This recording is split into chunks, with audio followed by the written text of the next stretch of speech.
¿Qué tal amigos? Les saludamos en esta ocasión y por invitación del Centro de Conocimiento Latinoamericano Wellness, me da mucho gusto dar la bienvenida a dos personas y miembros de este Centro de Conocimiento que nos van a ayudar a entender en esta ocasión cuáles son los principales puntos e implicaciones de lo que el mundo empezó a vivir este caótico 2020 y esos dos elementos con los cuales debiéramos entender lo que es el regreso a los espacios de trabajo, a los espacios de convivencia, es indudablemente el elemento científico y lo que tiene que ver con la tecnología y la integración de los espacios en donde convivimos, en donde trabajamos y en donde, pues de alguna u otra manera tendremos que aprender a vivir de manera permanente en tanto no exista una vacuna y que es el COVID-19. Por eso me da mucho gusto saludar a Susana de la Torre, profesora e investigadora del Instituto de Biotecnología de la Universidad Autónoma de Nuevo León, y a Sandra de la Torre, directora general de Tresismo. Susana, ¿cómo podemos entender la evolución en términos científicos de lo que representa el COVID-19? Es una enfermedad emergente, es decir, entiéndase como nueva.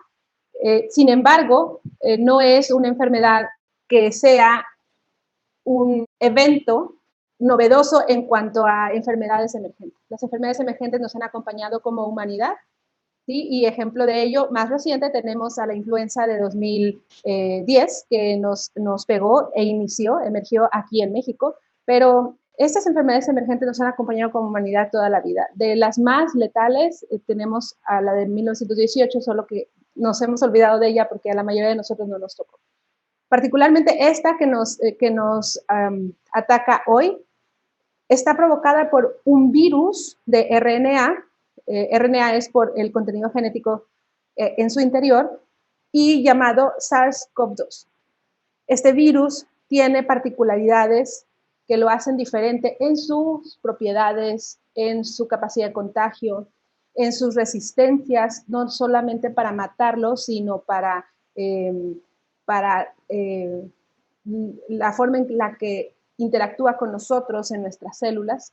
Entonces, es por eso que no cualquier virus reacciona igual y nosotros reaccionamos a él igual. Tiene particularidades o específicas, tanto de hospedero como de reservorio, como de contagio. Sandra, en el ámbito de los espacios y del entorno, ¿qué tanto se ha asumido en realidad la llegada de esta nueva eventualidad? Tresismo ha participado intensamente en lo que son todas estas posibilidades de crear bienestar y un nuevo entorno que haga más productiva y llevadera la participación de los colaboradores en las empresas, pero ¿qué tanto se ha asumido, qué tanto se han visto presionados por la necesidad y las diferentes restricciones que han impuesto las autoridades en distintas entidades del país? Nadie estaba preparado y yo creo que lo primero que todo el mundo reaccionó es cómo me cuido lo mayor posible para la parte de salud y cómo cuido lo mayor posible la economía. Pero siento que ha sido menos rápida las tomas de decisiones que se han llevado a cabo respecto al bienestar, a la salud mental, al comportamiento, que a final de cuentas es uno de los principales orígenes que nos está, o principales razones que nos está impidiendo regresar, porque hay medidas que podemos cuidar y que aún así pudiera haber un porcentaje más controlado de contagio, por decirlo así, o más bajo con ciertos cuidados, pero el miedo y muchas veces la costumbre, a veces no sé si les ha pasado que quieren hacer alguna reunión o alguna junta o social o profesional, pero ya nos acostumbramos, me explico, o sea, todo está en el hábito que nos vamos acostumbrando y creo yo que las empresas tienen que empezar a tomar un poco, a brindar más comunicación y más confianza e inclusive en las acciones que se están tomando para que la gente pueda comportarse, porque todo está en el cómo te sientes, me explico, en la confianza que tienes, en la comunicación que existe para poder regresar a los espacios. Y es un conjunto de todo, ¿no? De la comunicación, el cómo, la parte política que tiene que comunicar, el cómo cuidarnos, el que la gente lo tome acciones, porque pues ir a un centro comercial donde ves a un parque que la gente no se está cuidando, pues también te da desconfianza. Entonces creo yo que crear esa cultura para quienes podemos hacerlo con el propio equipo, de comunicar el cómo, y por eso me parece sumamente relevante lo que pudiera aportar Susana, que es cómo podemos realmente comunicar y prevenir eso, aunado de que las que pueden tomar decisiones lo implementen correctamente y lo comuniquen, ayuda automáticamente a que las personas puedan sentirse y vivir ese comportamiento y esa sensación, esa experiencia menos conflictuante o menos impactante. Susana, ¿qué no hemos entendido del virus? ¿Y qué deberíamos tomar como guía si decidiéramos hacer 3 pasos desde nuestra vida cotidiana para poder convivir con él? Tu pregunta es clave y es muy sabia y es la que nos deberíamos estar haciendo siempre. O sea, tiene un elemento que no nos hemos metido a la cabeza. Estamos esperando que el virus se vaya, ¿sí? Y las decisiones que debemos de tomar de aquí en adelante creo que son así, para convivir con él. ¿Sí? Porque independientemente de que llegue la vacuna, esto va a llevar tiempo y seguir sacrificando la vida, no solo familiar, sino la vida académica en las escuelas y la vida económica, tiene un costo ya demasiado alto. Ya no fue una cuarentena, podíamos a lo mejor sostener una cuarentena. Y además, de cara al futuro, la realidad es que el crecimiento poblacional mundial, lo más probable es que nos traiga más epidemias, no solo locales, sino pandemias. Entonces, bueno, para responder tu pregunta ya en breve, creo que lo importante y lo que no hemos entendido es que necesitamos cuidarnos de las transmisiones por aerosoles. Coronavirus, ¿sí? COVID-19 no son los únicos virus que se transmiten por aerosoles. Hay muchos. La influenza y otros son varios de ellos, pero también las tuberculosis y otras enfermedades que matan muchísima gente a nivel mundial, se verían, estas enfermedades y estos enfermos se verían muy beneficiados si todos tomáramos medidas como convalecer de forma responsable, tengamos rinitis alérgica, tengamos influenza estacional o tengamos efectivamente coronavirus. Ahorita por coronavirus, porque es una pandemia que además tiene a personas vulnerables como las personas de la tercera edad que merecen que los cuidemos, ¿sí? Y porque tiene ahorita las empresas pues en franca alarma. Pero tenemos que cuidarnos con cubrebocas, es la primera medida que todos debemos de tener, ¿sí? Por supuesto que el lavarnos las manos con jabón, utilizar el alcohol ayuda, pero por sobre todas las cosas, el evitar conglomeraciones, el ser responsable con nuestras asistencias cuando nos sentimos mal, el aprender a convalecer, y era algo que discutía yo con mis estudiantes de microbiología hace unos meses, antes de que apareciera la pandemia, era algo que yo misma criticaba de mí misma y de mis compañeros de generación, cuando decíamos que como hace unos años presumíamos de que nosotros asistíamos a trabajar incluso enfermos, y esa es una gran irresponsabilidad. ¿Sí?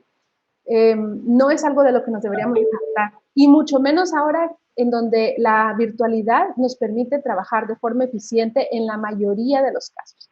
Deberíamos ser responsables, deberíamos facilitar, todas las personas que pueden tomar decisiones deberían de facilitar que las personas que tienen que convalecer no estén replicando este virus y transmitiéndolo en sus oficinas o en las áreas de transporte, de conglomeración de personas, ¿sí? Entonces, esto es lo primero. Cuando no haya más remedio y tengan que hacerlo por emergencia, no por trabajar, sino porque tengan que salir a comprar medicamento o víveres, tienen que hacerlo con las debidas precauciones como mascarilla y, si se puede, careta. Controlar la transmisión por aerosoles es clave, y con esto podemos regresar a la normalidad, convaleciendo nuestras enfermedades y usando mascarilla para protegernos a nosotros y a los que están alrededor.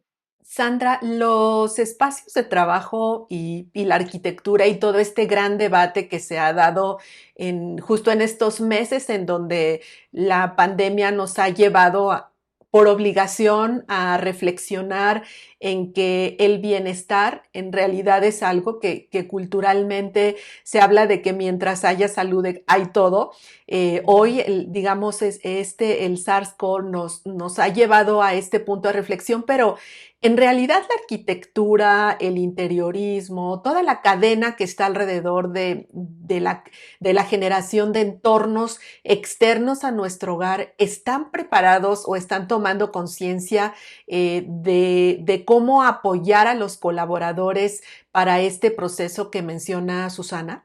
Definitivamente no. Y yo creo que también varía mucho, hablando solamente de México, de la ciudad. Sabemos que en Ciudad de México existen más espacios ventilados naturalmente por el propio clima que lo permite, pero yo que estoy en Monterrey, simplemente en los edificios de oficina o comercios no existe ventilación natural, digo, ya existen cada vez plazas más abiertas. Y en los espacios de trabajo, pues sabemos que la tendencia que venía inclusive en los últimos años por la tecnología era cada vez más personas por metro cuadrado, bajo una estrategia muy bien pensada, claro, y bajo un diseño mobiliario muy bien pensado y funcional, pero el hablar y trabajar con 60 centímetros de distancia frente a frente en un escritorio, las áreas colaborativas, las áreas de trabajo concentrado, cada vez estábamos más pegados y como bien dijo Susana, pues a final de cuentas en espacios cerrados con ventilación,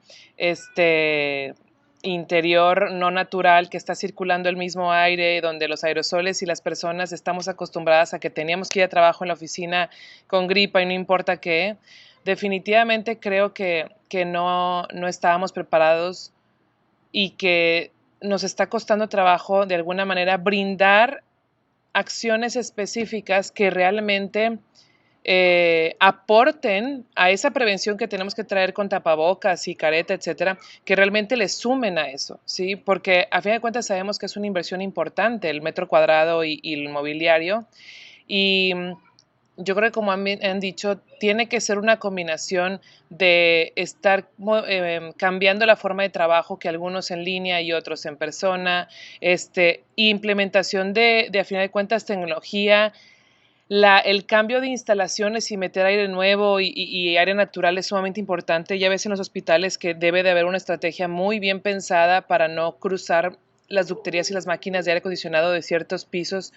Pues yo creo que tenemos que inclusive empezar a pensar esa estrategia en los nuevos edificios, la parte de ducterías y pensar cómo estamos integrando aire nuevo y dividiendo por ciertas secciones y espacios va a ser crucial porque realmente está siendo difícil poder implementar. Ya hay tecnología y diferentes elementos que se pueden integrar en espacios donde no puede haber ventilación natural, pero mientras no quieran invertir, porque para mí es algo que se tiene que pensar a largo plazo, mientras no se quiera o no se pueda invertir, todavía para esos cambios de ductos o de tecnología, definitivamente no nos queda más lo que yo creo que todos hemos escuchado de horarios de trabajo, en casa o en oficina, distancia, careta, tapabocas y ese tipo de acciones, ¿no? Pero sí ha sido difícil poder implementarlo para todos.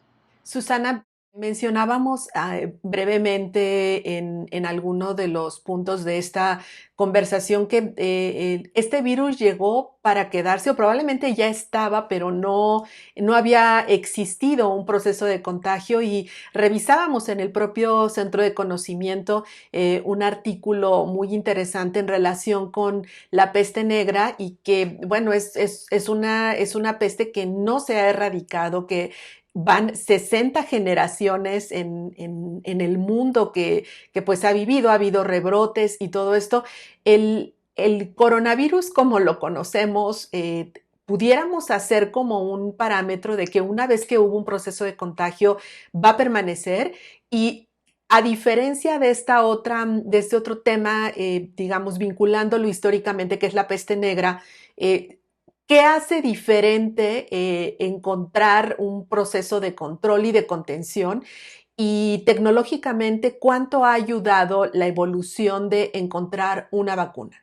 Están causados por dos agentes etiológicos diferentes. La peste negra es bacteria, es una célula, o sea, quien lo causa, pues, y SARS-CoV-2 es un virus, es una partícula de un ácido nucleico envuelto y se y es un parásito que se replica dentro de la célula nuestra. Y eso hace toda la diferencia, porque el virus se replica mucho más rápido. Es un ente biológico, pero no es una célula. Es bien difícil de explicar, pero es como un parásito que sabotea nuestra célula y se replica. Aparte, evoluciona mucho más rápido porque solamente tiene un ácido nucleico, o sea, uno de los, o DNA o RNA. Entonces, mientras la peste negra depende además de la transmisión de una pulga, que además depende de la rata, ¿sí? Y además nosotros ya hemos, como humanidad, encontrado cómo controlar las bacterias, que es con antibióticos. Entonces, esa es una forma en que la hemos mantenido a raya, ¿sí?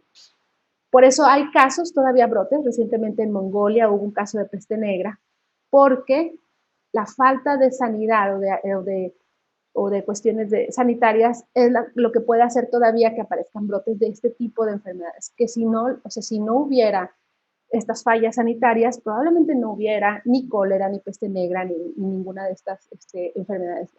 En cambio, SARS-CoV-2 y este tipo de virus como influenza o ébola es bien difícil controlarlos porque existen naturalmente en reservorios de animales, en ambientes naturales que cada vez invadimos más, cada vez estamos más en contacto directo por nuestro crecimiento poblacional con ellos, con las zonas silvestres que no deberíamos estar invadiendo y que la hacemos.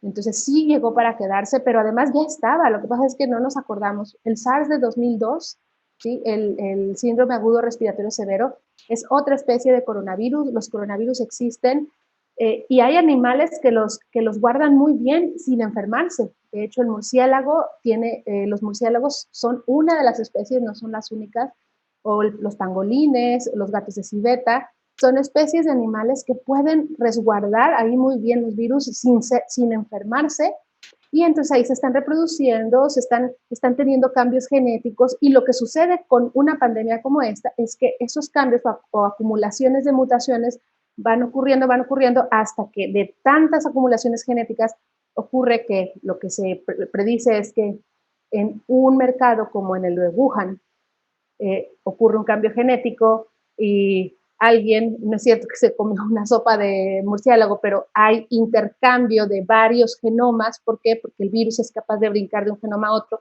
se adapta y entonces el sistema inmune de uno ya no puede controlarlo y se da pues una coincidencia de que ya la combinación del sistema inmune humano con ese virus ya no pudo resistir y entonces se da esta pandemia, ¿no? Aparte, coincide que Wuhan es un transportation hub. Entonces, si esto se hubiera dado, por ejemplo, en un mercado rural, probablemente le hubiera dado tiempo al gobierno chino para controlarlo. Si se dio una pandemia y se dio muy rápido, fue porque fue imposible controlar. En unas horas esto estaba ya en Estados Unidos, ¿sí? Entonces hay muchos factores que contribuyen a la emergencia, a la rapidez con la que esto se expande. Y por eso es que va a ser necesario que nos acostumbremos a vivir con estos virus y estas enfermedades. Sin embargo, ya nada más para cerrar, la forma en la que coevolucionamos virus y humano va a hacer que cada vez las oleadas de los casos sean no nada más de menos casos, sino menos graves, porque las personas que vamos quedando se van muriendo, las personas más susceptibles, y además se va generando esta inmunidad. O sea, los que no nos enfermamos, sí estamos teniendo como quiera contacto, nuestro sistema inmune celular se levanta aunque no nos demos cuenta, y entonces el virus merma menos a la comunidad con los años. Pero esto va a ocurrir en una cuestión de a lo mejor 2 o 3 años. Qué paradójico, ¿no, Susana? Que mientras la ciencia y la tecnología justo se está sirviendo de la nanotecnología, de toda la inteligencia, ¿no? Artificial. Es decir, cuando la ciencia está avanzando, el ser humano también está avanzando y está tocando estos puntos que no debiera tocar. Y como bien lo dices, esto tendrá que ser una condición en la que la naturaleza nos va a leccionar científicamente cuál sería, así de manera muy breve, cuál sería su reflexión sobre este tema particular. Necesitamos aprender a vivir de forma diferente y si no, a recibir las lecciones que tiene la naturaleza para darnos. La doctora Valeria Sousa, que además amiga es colaboradora del Instituto de Ecología de la UNAM, escribió un artículo muy duro acerca de cuando el título es más o menos algo así como cuando la naturaleza reparte lecciones al inicio de la pandemia. Y trata de eso. Recientemente se acuñó un nuevo término para definir esta pausa que hicimos los humanos al meternos todos y al ver la reacción de la tierra y de la naturaleza, que fue la antropopausa. Y el efecto fue tremendo, fue maravilloso para toda la naturaleza, para la temperatura del mar, para la temperatura todo. Entonces, pero no nada más para eso, sino para la misma humanidad y para la economía y todo. Creo que sencillamente, si no aprendemos la lección ahora, la vamos a aprender más duro después, en todos los sentidos, no nada más de forma en la salud, sino en la economía. Entonces, o aprendemos a convivir con la naturaleza y en cuanto a cómo llevar nuestra salud mental en nuestros trabajos, nuestra salud física, o la vamos a aprender más dura después, como humanidad. Sandra, del lado de la arquitectura y el interiorismo, se han acuñado recientemente, y lo digo recientemente porque llevaríamos poco más de una década de hablar del edificio enfermo, de las certificaciones LEED, la certificación WELL, pero ¿qué ha creado en términos de conciencia o reflexión para quienes se dedican a todo este tema? La llegada del bienestar. ¿Realmente se ha asumido y tú crees que existen las bases como para que las empresas tomen previsiones de cara a esto que se está viviendo y a lo que ya nos enseñó, como bien decía Susana, la naturaleza, que pues no somos inmunes ni aún con el avance tecnológico? Esta pandemia que estamos viviendo vino a voltear a ver estrategias y acciones que ya existían, pero que parecían que fuera solo para algunos pocos, o como si fuera un lujo. ¿Me explico? Sabemos que hace unos años empieza la certificación LEED, empiezan otras certificaciones que empiezan a crecer, y siempre se empezó con el estereotipo de implementar eso es muy caro. ¿Sí? Yo creo que ahorita la parte del bienestar y de mejorar la calidad del aire y la calidad de luz, definitivamente en el momento que impacta a la calidad de la vida, bueno, siempre ha impactado la calidad de vida de todos, pero poca gente lo veía así, lo veía como si fuera un plus del edificio, un check, un logro, un premio, pero realmente el objetivo principal es mejorar la calidad de vida de las personas, a quien va a mejorar la calidad de vida y salud de las personas. Y yo creo que ahorita nadie deberíamos estar descartando cualquier poca, mucha, mínima, grande para certificación o no, las acciones realmente que podemos hacer, neurociencia y psicología ambiental y cómo impacta este entorno en nuestro bienestar y nuestra salud. También ya se tiene mucho estudio y muchos artículos y muchas cosas. Aquí en México, te digo porque la maestría la hice del 2009 al 11, allá ya tenían obviamente en Estados Unidos años donde se le había hecho responsable al interiorista como el responsable de la calidad de vida de las personas y el bienestar. De hecho, es el que debe y puede firmar respecto a los códigos que tienen que cumplir para salidas de emergencias, mejorar la calidad del aire, etcétera. Ya no es el arquitecto, ¿me explico? Sabemos que se ha generado esta especialización cada vez más y la idea es, allá en Estados Unidos, la idea es trabajar colaborativamente entre ingenieros, arquitectos, interioristas, el dueño de la empresa, el dueño del comercio, porque muchas veces el dueño no quiere implementarlo y es, quieras o no, yo soy el responsable, o sea, ¿quién es el responsable de dejar aquí lo que va a mejorar a las personas, al ambiente? Y esos estudios que hay atrás de cómo me impacta una buena luz, cómo me impacta el saber que estoy seguro en ese espacio, cómo me impacta tener una mejor calidad del aire, es inconsciente es a veces no perceptible visualmente, pero me lo está mejorando.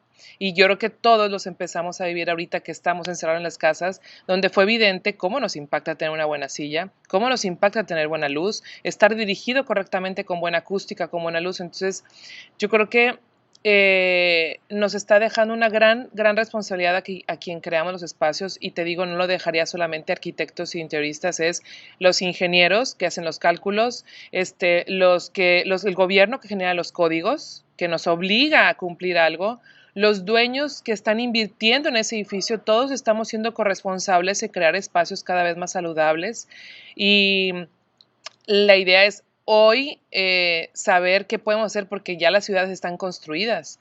Entonces empezar con una estrategia por lo mejor lo más básico, más rápido y que requiera menos inversión, porque sabemos que la economía no lo está permitiendo, y poco a poco vivir una transición. Y yo creo que es más fácil ahorita estar pensando qué voy a hacer con el nuevo edificio, pero es qué voy a hacer con los actuales, porque esto lo tenemos que cambiar a corto, mediano y para que dure a largo plazo. Entonces, yo creo que debemos prepararnos y capacitarnos, y los que a lo mejor todavía no entran en conciencia, entender a los que creamos esto lo que tenemos en nuestras manos. Pasamos el 95% del tiempo en espacios interiores.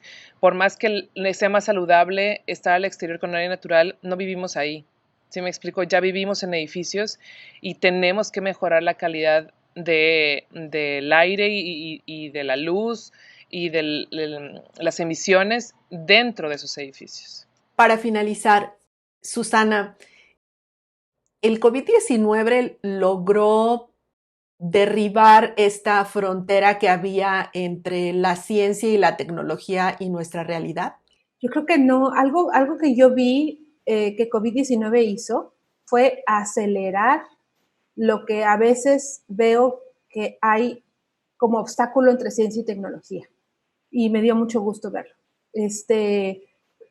Esta vinculación entre ciencia y tecnología que antes se veía, sobre todo al inicio, por ejemplo, un Louis Pasteur, que rápidamente convertía una observación, ¿no?, como la variolización, ¿no?, en una vacuna, ¿no?, y que se arriesgaba, o sí, era mucho riesgo, que se arriesgaba para vacunar a un niño que había sido mordido por un perro, pero que había que salvarlo, ¿no?, y que era rápidamente aprobado, pues porque a lo mejor no había un comité de ética, pero que ahora ha llegado a un grado de burocracia y de límites, y ¿no?, que incluso donde la política y muchos, o sea, que tiene un sentido de ser. Por supuesto que está bien que la ética, la política, la burocracia, los gobiernos regulen muchísima tecnología, pero al grado de dañar el crecimiento, COVID-19 lo aceleró y sobre todo fomentó la colaboración entre países. Eso está maravilloso.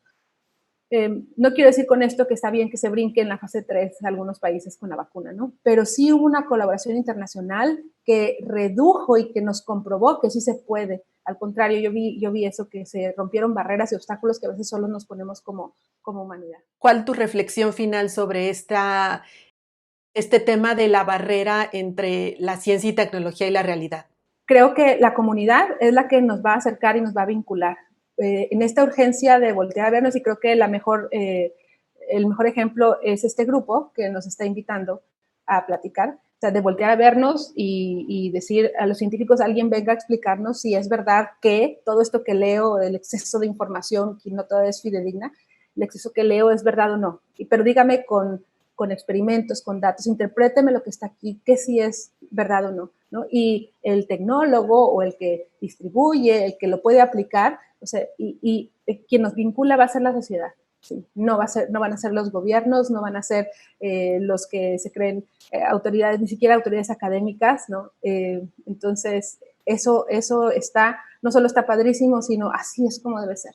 Las necesidades de la sociedad son las que deben de marcar lo que la ciencia debe estar haciendo en una emergencia como esta. Y felicidades por su organización. Sandra, ¿tu reflexión final? Pues va muy en la mano, porque para mí también, yo obviamente como en la industria de diseño, en el momento en que nos volvemos empáticos y cada quien agarra su responsabilidad, pero con la apertura del trabajo colaborativo, y como dije, colaborativo gobierno, instituciones privadas, y las personas, y en este caso como responsables de los que estamos creando estos entornos, para mí genera y obliga a un pensarnos en comunidad y pensar que somos los seres humanos los que estamos corriendo este mundo, o sea, los que estamos haciendo funcionar este mundo. Y a mí, por ejemplo, obviamente tener una retroalimentación de mis decisiones y de mis acciones respaldada con alguien que sabe de ciencia y que a lo mejor yo también pueda aportarle, que también es una reciprocidad en este caso que existe entre Susana y yo, de cómo le puedo ayudar a aportar a mejorar su funcionamiento, en este caso en su casa ahorita que está funcionando o en su laboratorio. Para mí el hecho de esa búsqueda constante del bienestar del otro a través de tu función o de tu posición en la que estás es lo que puede aportar y ayudar realmente a que salgamos lo más pronto de esta y de cualquier otra, ¿no? Como dijimos, va a seguir pasando, entonces si todos aportamos lo que sabemos y no nos volvemos indiferentes y hacemos como esto de publicarlo, comunicarlo y hacerlo y tomar acción, creo que eso puede ayudar muchísimo y a avanzar más rápido en todo esto que hemos estado viviendo. Muy bien, muchas gracias a las dos. Muchas gracias, Claudia, por la invitación. Al contrario, Gracias. gracias.